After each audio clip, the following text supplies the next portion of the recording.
হলো অবস্থা না। আমারটা নিবন্ধ হয়ে গেছে কে জানে।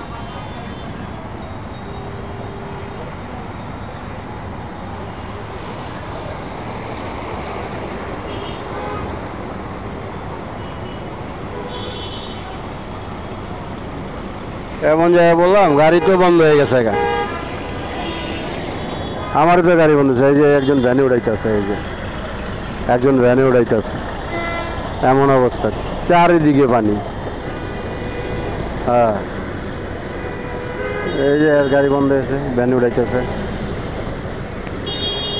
ভ্যান উড়াইছে। কি অবস্থা, ভয়াবহ অবস্থা। এটা হলো শাহজাহানপুর, যে কমলাপুর যেতে নিয়েছিলাম, শাহজাহানপুর মোড়ে, শাহজাহানপুর মোড়ে মোড়ে। হ্যাঁ, আরে ভাই চারিদিকে তো পানি, কোনো অপশন নাই। হ্যাঁ, নিজেও তো আটকে রয়েছি।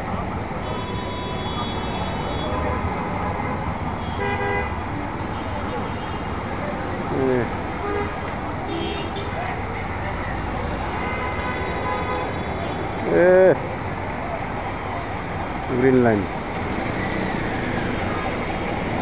ওই যে জামু, এটাই বুঝতেছি না, এমন জায়গায় বলছি।